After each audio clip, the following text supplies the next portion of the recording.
All right. So, Liv, we are back on the couch. My favourite couch. Happy to be here. How good's this? The therapy couch, I like the colour combo too. Pink and burnt I orange. think we've done quite well on the colour. Thank you, Tiny selection. Disco, for having us again. Yes, absolutely. So what's the haps? This is our last episode for the season, by the way. Can you believe it? I'm real. Can I just shout out to Yeah. how proud I am of you for creating this and having an amazing audience who, continue to listen. Yeah. You've created such a nice space, and as I have always been since I've been 16, I'm happy to just come along for the ride with you and support you in all your endeavours. So love that. Oh, thank you. we should shout out. It's a huge Yes. accomplishment. The amount of time and effort you put into this is huge. So that's what we have to do as friends too. Just shout out and call it out and say well done from time to time. Oh, thank you. And thank you as always for being alongside me and for all of those. I actually don't have any choice, and she is holding a gun to my head right now. I get no choice. But no, I'm very happy to be involved, and I've loved it. Yeah. It's been a great experience. It's literally therapy. And for those listening, we hope that you have enjoyed it as much as we enjoy putting it together, because it is so fun. Last episode, and the one thing I'm super excited about is that in a couple of weeks' time, I'm heading off with my hubby for a adult-only staycation. adventure. Yes. Well, no, not even staycation. Oh, you're levelling up. You're on a plane. Vacation. You're out. Yes. You cannot be contacted. You cannot be there. Well, you could be there in about 6 hours, but maybe not less. It's huge for us, right? And I think I literally mentioned this, right at the start of the year when we recorded, that I had this booked, in 9 months' time, and here we are, 9 months later, and I'm so excited. So it's what are you doing? Tell me more. Okay, so it's Noosa. We've got Noosa, darling. Noosa, darling. Just us and all of Melbourne, off to Noosa as love per it. usual.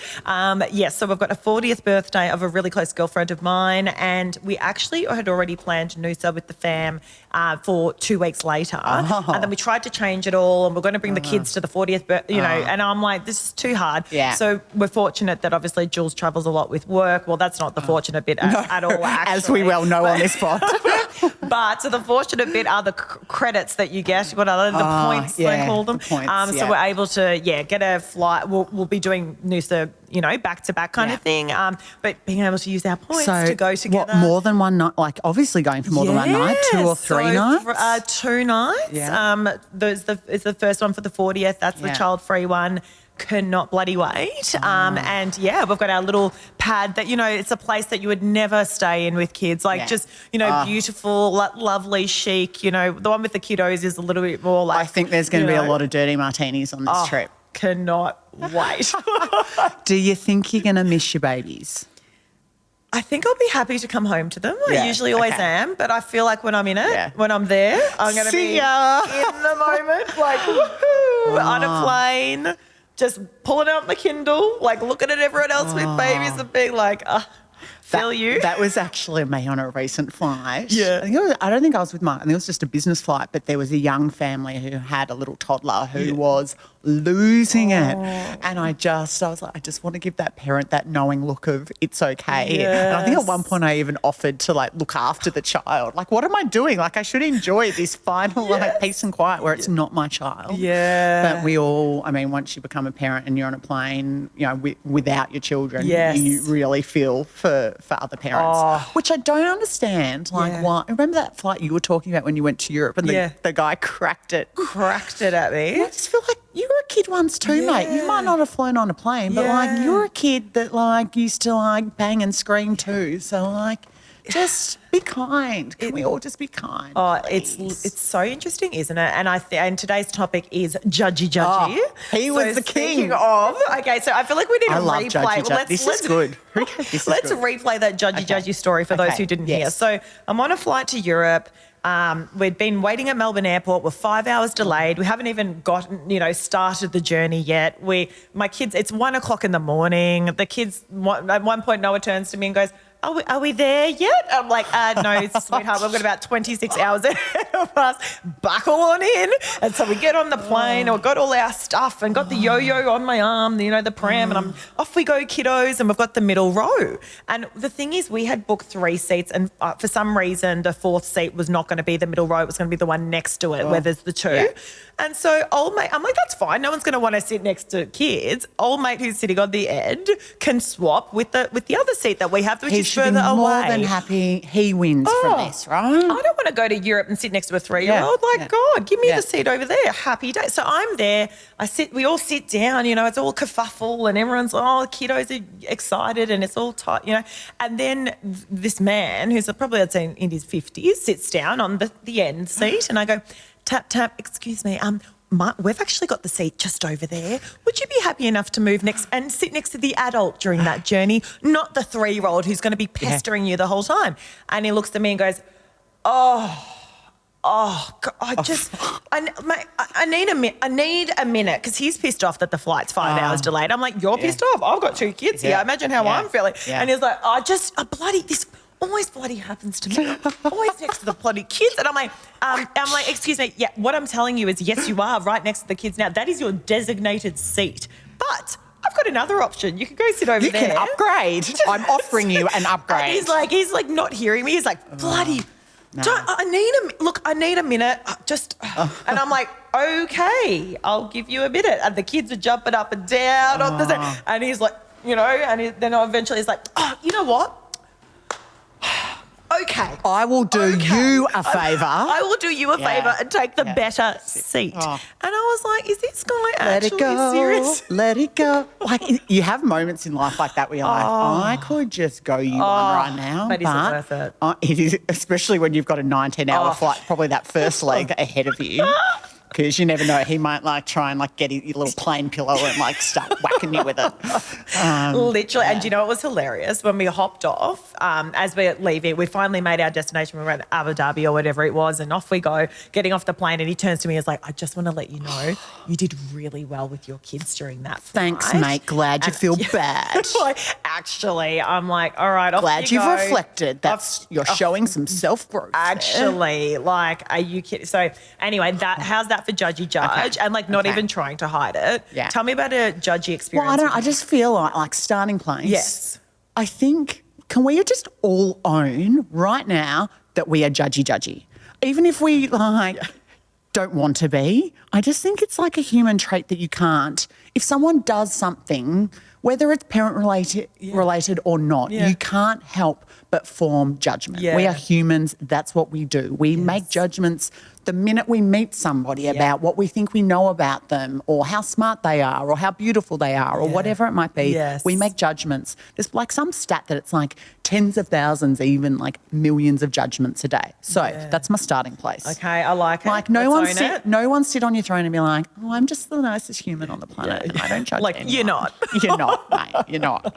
Even if you keep your judgments to yourself, which is the best thing that we can all do, that's what we should be trying to do. That's our big lesson today. But in this podcast episode, we're not going to keep our judgments to ourselves. And we're going to talk about what we think other people judge us on. Where do I want to go first? I'll talk about perhaps where I judge, given I've just sat on my high horse and done that. I'll talk about when I judge other people. Okay. I just have to own that I do judge other people's children's behaviour. Yeah. Whether I think it's right or wrong, there is absolutely part of me that goes, oh, that person, they've had a bit too much sugar, or they haven't had enough sleep, or, oh, that's very naughty. My child wouldn't do that, even though my child is being as naughty or naughtier the next day. I feel like it just kind of happens, and I'm going to own that. And if any of my friends are listening and you've ever felt that I have been overly judgy, call me out on it. Feel free to. Seriously. You're good at disguising it though. I wouldn't have picked it. I think. Do you think that I'm judging your kids, Lee? Yeah, probably. No. My kids are like the hurricanes and that run through your house, and it's I'm with really close friends, especially if I have their children to our house. And as you know, I run a really tight ship. It's the a personality like controlling me. Yeah. If one of those kids comes over and starts like tipping toys onto the floor, I've got a couple of friends now where they're like, you can just say to our child, we don't do that here. So it's almost like a natural conversation that, the parent's like, no, go for it. It's fine. Like, please do that. Yes. Like, can you tell them to stop doing it at our place too? Yeah. Do you find that you judge less if the parents jump straight in with a response? Like, yes. Yeah, I absolutely do because I think that's part of it too. Like, why are they not doing anything? Yes. Don't you think you should do something? Yeah. But then that's like our last episode that we were talking about in terms of parenting styles. Yeah. We are all so different in the way that we parent. Big time. That you then form judgment on the way that the parents are parenting. So you're not just judging the kid, you're judging the parents. Yes. And it just sucks. And I really struggle with this a lot because it's absolutely not my intent to pass judgment and to think that I'm right and they're wrong. That's absolutely not the case. But I guess what I'm just trying to say is it's human nature and we've all just got to kind of help each other a little bit with it and not pass that judgment on. Yes. What else do I judge people on? Okay, I've got one. Yeah. All right, so I am judgy when I see a parent screaming at their child in public.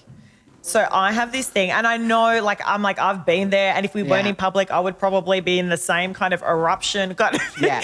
But, and we've spoken about this a lot, in public, I'm like, keep your shit together, I don't want to be the parent that screams. And I don't know where this has come from because if you need to scream at your kid and because they've been so silly or whatever, you've got that's none of my business. But I will go, ooh.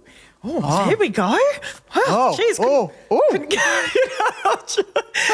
meanwhile, my kid's hanging off the rafters. I'm like, darling, please come down. The Woolworth staff are going to tell you off. Have a chocolate, darling. Meanwhile, I'm like screaming inside, like, wait till you get in the car and stuff. But why, and therefore I won't punish or anything in front of people. Why do I judge that? And then the person that's probably walking past you is judging you and looking at your child swinging from the rafters going, oh, what kind of a mother is she? That's right. Like, it's just this vicious, circle of judgment. Absolutely. We're not helping each other. No. And, I'm sure you've got similar stories. Yeah. I know I've heard friends and I've experienced it the same, where you can hear, like, the sigh or the, as usually an older woman walks past a situation, usually at a supermarket or a department store where we have lost all control. We're trying to regain control. We're not doing anything wrong. It's just that our kid is feral because they've just given them a Kinder Surprise or they want to be at home, whatever. Yep. And they go, that drives me insane. It happens all the time. Can you think of multiple times that's happened? Oh, yeah. I just think that's so rude. How dare you? Yes. Literally. Probably they've back to been old there mate on the before. plane. You were a child too once. You weren't perfect. I just, that kills me. Another one that's quite interesting on the judgment piece is I remember being at an event of yours and a friend of yours who's very strict around sugar, and also we ended up talking about screen time and they don't allow screen time at all. Yeah. And I totally respect that and I think that's fantastic for them. I don't know how they do it because I'm like, God, if I didn't have screens and sugar, I would be like, they have been amazing with, I've got to say, to shout out to this, they have just stuck to their guns. As a couple, they are both on the same page with this is how we're going to parent our children. So again, talking about relationships, they are just so on the same page and they have just not, broken. I can't believe, whereas I break 25 times a day and I'm like, here's the screen, here's the iPad. What show would you like today? Yes. Oh, we're 2 hours in. Yeah, throwing chocolate at you, just shush child. Literally. But then, okay, so on the judgment piece, do you ever feel when someone comes up to you and is like, I don't allow these things for my children, do you feel judged? Just even if they haven't said anything, do you feel they might be judging you? And I have no doubt that this girlfriend is listening to me. I have, right now, I am sure that she, and she'll text me after, I suspect, would have felt that I'm talking about all of our girlfriends, have made judgments about the way that she's parenting her. Okay, you think it's that way? I think good on you. And I'm like, I wish I could do that. Yeah. But I have no doubt that at times we've probably made a comment around, just give them a chocolate. It's not like, give them a it's not chocolate. Just give them a chicken nugget. And I would hate for her to ever feel like we didn't support her parenting choices because I do absolutely feel that we all have a choice in the way that we parent our children. Good on you as to how you do it. I'm like, how do you do that, girlfriend? Yeah, if you could teach us how to do that, please do. I think it's too late now. But on does she judge? Yeah. I have no doubt, and please text me this too, friend, that she would probably be like, Liv, you are giving Tommy and Harry, like, that whole bag of Maltesers was probably really inappropriate. I think you wonder why they're bouncing now off the you walls. wonder why they don't sleep in the bunk bed. So, I think it absolutely does go around. Yes. So, it goes both ways, for sure. Instinctively though, isn't it? Like you don't mean to. And look, and I think as a good friend, as we said at the start, it's the way in which you're communicating is the best way to handle this. Yeah. Because straight away I watch that person yelling at their kid in the supermarket. Internally I go, oh wow, shit, she's lost her shit. But on the outside I'll be like smiling and almost feel, sometimes I've gone up and said, can I help you? Can I, because it's like, the judgment is there, but then it's what I do with it, right? Do you know what judgment also does to you? You often think people are judging you when they are not. Yes. And I've struggled with this my whole life, given I am 6'1". I have thought every single room that I have walked into, people are looking at me thinking, oh my God, she's so tall, in a negative way rather than, oh my God, look at her, she's so tall. Yeah. And I think that's something that we all need to just kind of let go of a little bit too, that also people, I know, I'm contradicting myself. We're talking about all of the different judgments, but also I think a lot of people just don't care. People don't care. They're so concerned about themselves half the time. Yeah, you do you and I'll do me, and let's just, continue down our own little life paths. And to that point, yes, we might have that instinct of judgment in that moment, but then like we've moved on. And then there's you thinking for the next day. I can't actually recall now all the judgments that I've made, knowing that there are probably, because you do just move on. You move on. And it doesn't become a thing. It doesn't fester. It doesn't grow. No.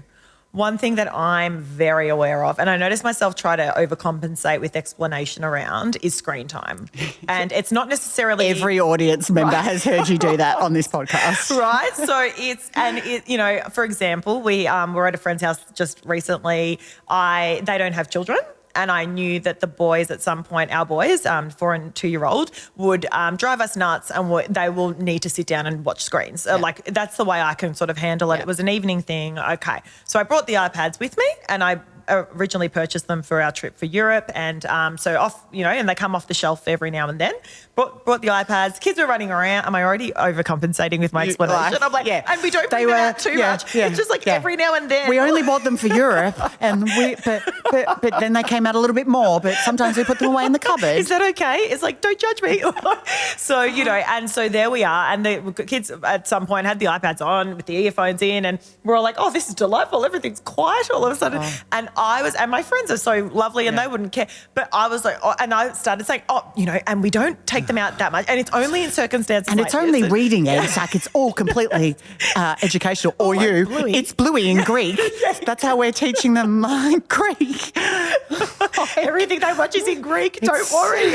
And isn't it crazy? Yeah. And I think a lot of people would feel that even around, and this is why I think it's so great to talk about. Firstly, let's be real. Most of us have our TVs on 24/7. Like I'm certainly, we do try to turn them off before bed and things like that. And I read this actually, and there was I can't remember her name now, but someone I follow on Instagram who's, I guess, sort of influential in the parenthood space. Yeah. And she said, my TV is always on. Yeah. And that's so, and I went, her TV's on too. Yeah. Good. I'm allowed. This is why this segment is called Real Talk, right? 100%. As you said. Yeah. It's like, this is the real stuff, and we can all pretend that, we've all got the perfect households, but we really do not. And I think I have no idea what I'm doing, people. No idea. But the screen thing, and I notice it even with friends who will say the same to me. Oh, we don't because try to. And I don't have iPads for my boys, so there must be something that I'm doing right and you're doing wrong. It is a little bit like that, isn't it? Just because I'm a tight ass and I haven't you didn't go to Europe with them. You weren't that stupid. Yeah, I wasn't that stupid.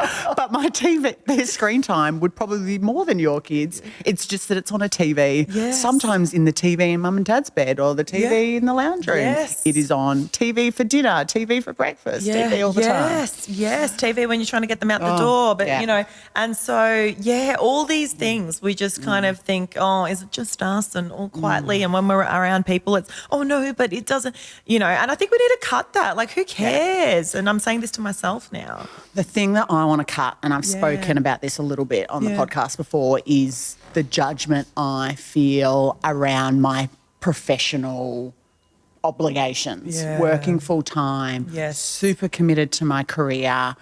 I feel a lot of judgment with lots of different people that I talk to, whether that's in a professional environment or just in my personal life, that people go, oh, you work full time, like, where are the children?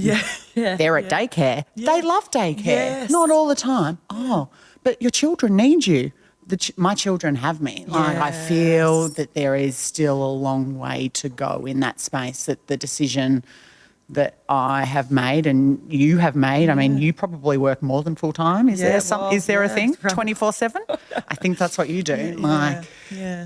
It's a really, really challenging thing that people do have really more fixed views on, I feel. I'm sorry, people, you cannot judge like how we make our family structure work and what our professional life is alongside our family life. It's a really hard thing, don't get me wrong, and I am the person who should judge that and am the person that judges that because mum guilt, we've spoken about so much, is such a real thing. I feel guilty 95% of the time. I wish I could cut myself in two so I could be at the school thing and I can be at work. I can't. So what do? Find the best solution around all of those things. And it's a mental health decision. It certainly is for me. Like, if I was home way more than I am currently, I would be spinning wheels. I'd be just no good for anyone, no good for my kids, And so it really is finding, and for those of you, I guess, who are struggling with the juggling it all, which is such a big topic that I think every parent to some extent experiences it, it really is about, okay, well, where do you find your joy? I mean, that's ideal world. Then how can you set things up? And then organise the hurricane that kind of comes with you getting your joy. How can we set things up so that you can, spend the time in the areas, with that, that you want to spend the time in. I get it. Childcare is expensive. Nannies are expensive. Care in general is very expensive. So some people are spending more time, call it at home, than maybe they want to, and that's just their reality for now. But really, whatever that looks like. And it's like whatever your choice is. If you're a stay-at-home mum, like the value in that, the value that you get yourself, despite how unpaid it is and how hard it is, like, well done that you are doing that. Whether you work 3 days or 4 days or 5, it actually doesn't friggin' matter. We, as long as we can make the right choices for our families and we're in control of as much of that as possible, it's just up to us to then make it all work for our family. And I think all these episodes that we've done, my New Year's resolution this year was to always just make sure that my kids came first. So to try and be less, it's going to sound horrible, less inconvenienced by them, around illness and kind of like the husbands too. They have to be the priority. And I felt like I lost that a little bit last year, but, we're now, almost through this year and just centering back onto that has really, really, really helped. It's a really hard thing. It's a hard one. I don't have all the solutions. But the other thing that's helped me is just having other women around me who do a similar thing, and some of my girlfriends too, having some mentors in the space, whatever your setup is, has really, really helped. And I think you tend to, I tend to gravitate around to people who are maybe a little bit more on the busy side and have passions outside of the family too. So if I think about a lot of my closest girlfriends, such as yourself, Liv, they're probably a little bit more work heavy, and therefore the guilt is not as much for me because I'm like, okay, cool. Yeah, we're all in this together. They're all doing, if I think about all the things I'm doing from like property development, podcast, coaching, part-time modelling, and being at home with it, I'm like, a lot of people say to me, but how do you do it all? And I sit there thinking some of the stuff is piecemeal. So, it's not every day that I'm doing 5 jobs, but, you make it work and that kind of keeps me mentally well too. And then because you're happy, you're doing what you love, and as long as your kids are happy and healthy, because the minute that they are not, I think knowing you, I know that you would stop. Like you 100%. would absolutely push things off, as would I. Yes. But you just have to manage it through each of those little transitional periods. There is no doubt as the boys get older that there are going to be things that they are going through in later high school that they just need us around. And that has certainly been some advice that some of my mentors have shared with me. You are at points going to have to pull back. Yes. You are going to absolutely have to be at home more. Yes. You might have to go to part-time for a period because your children need you for that bit. Yeah. And kind of just starting to embrace that as a concept, I think, is important too. It may never happen, but knowing that you're prepared and you absolutely would be for your kids is something that, I think we should think about. Yeah, I love that. No, that's so good. Well, I feel like that's a wrap on the season. Wow. So I'm off to my romantic getaway. Have the best time. Any plans for you over the season break? Funnily enough, I'm also going to Noosa Darling, but I will be going in October. Oh, okay. Shout out to my girlfriend who I know is listening. Yeah. We just happened to have booked the same accommodation for the exact same dates. Stop it. And I could not be more excited to holiday with her little family. Hello, Tash. Oh, I love that. Yes, girlfriend. Well, off we go. It's like half of Melbourne. Bring it on. Noose is the place to be. See you at Bistro C. Yeah. What a wank. Anyway, I'm really excited. I haven't been before, so I'm my gosh. I'm so excited to go. I've never been to I go to Port Douglas, as everyone knows. Yeah, that's so true. Yeah, I'm going to wow. Noosa Darling, and I'm like here for it. Love that. So for those of you who are, taking your kiddos away, good luck. For those of you who are enjoying, romantic getaways, I feel you. Can't wait to report back in the next season. And and for those of you, I guess we're hitting our season break now. So you've got a whole heap of episodes to listen to. Does season break mean school holidays? School holidays is here, right? Oh, gee. Pretty much. Whole heap of episodes to listen to while we're off on season break, and can't wait to be in your ears again for the next season. So take care, everyone. See you then, if you'll have me back, that is. Please. I don't get a choice, gun to my head. All right, see you guys. Bye.